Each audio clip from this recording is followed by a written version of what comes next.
I just pretty off the cuff. I was thinking for a minute, what am I saying in this video? But yeah, I guess it has kind of been a while since I really spoke about what it is that's going on with the book.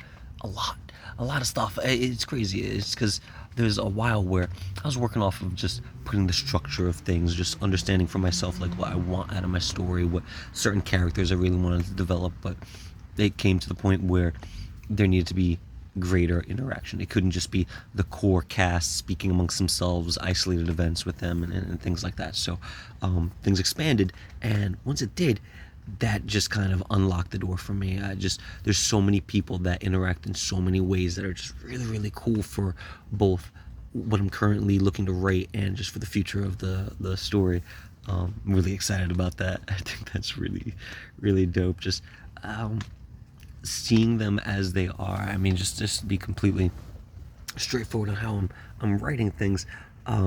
Right now, we're dealing with a point in time where you're going to be introduced to tons and tons of people, see how they interact. But my idea for my story is kind of to follow that naturally, like just wherever they start in the story, you'll see them progress, and then once the greater story opens up, once things move towards the latter end of things, you'll see where they are now and what they're doing, and you'll hopefully by that point understand why. Everything's going to be just so integrated with one another that I really like the idea of a lot of people experiencing a very similar situation but taking greatly different messages from it. Whether they're older people that they've lived a long life, they've done a lot of things, but this one thing has a certain effect on them, and then you could see that later on. Or whether it's younger people who this may be their first time going through a very rough time, and then seeing if they make it, I guess I should say, where they end up. I like that. I think that's definitely the way I want to write my story, because the idea of creating so many characters and having them just progress throughout just feels so comfy for me. It feels really, really good. It really allows me to say that even if they turn out to be a really negative character for the world, a very violent, angry, or just whatever that kind of a person that they might turn out to be, I hope that when you see them in that situation, you'll understand how they got there. You'll say, well, not everybody can be the kind to just say, forgive and forget, get over, make friends, things like that. There are some people that are just going to wear it on their chest and just lash out about it, to the point where it becomes like who they are.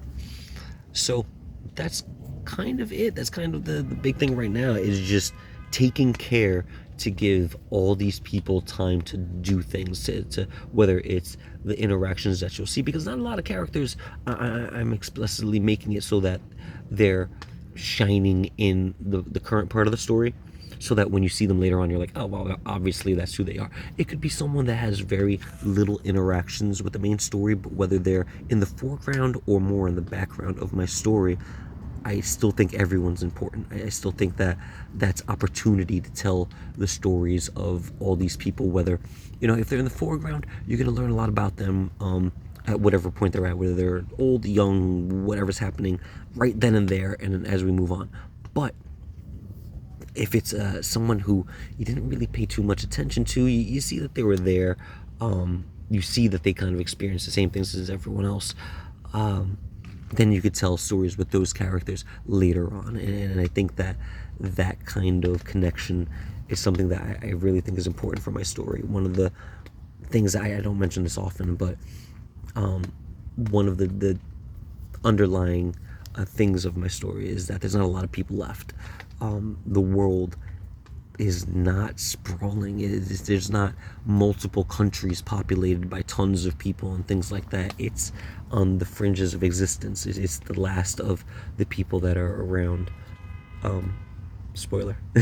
That's not really the point, though. Like I said, I mean, I could tell you exactly how the end of the story that I've progressed so far turns out, and that wouldn't bother me whatsoever.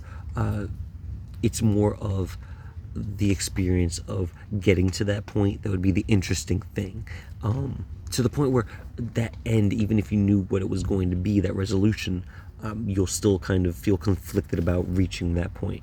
Cause that's what I'm working on. I'm messing with my camera. I'm outside. I'm in the fucking tent. I got like a fire outside to keep away the bugs and stuff. But it is way too freaking hot in my house. This is a tangent. But yeah, man, I'm living the life. I got like a bed in a tent, and okay, I can see how a lot of people might be like, man, that sucks. What's going on in your life? Are you okay? Do you need to talk? Do you need a friend? Anything like that? It's actually kind of fun.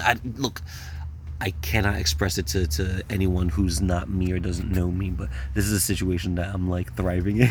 I don't know. As long as the lightning isn't too bad, because I think that lightning is the only thing on planet Earth that could actually kill me. I'll be all right. Although it's like lightning storms like this entire week, I'll be okay. I'll be okay. I'm having fun. Oh man, the more I say that, the more people are gonna be like, he's not having fun. There's something wrong. Okay, I gotta stop. All right, that's what's going on with my story. Bye.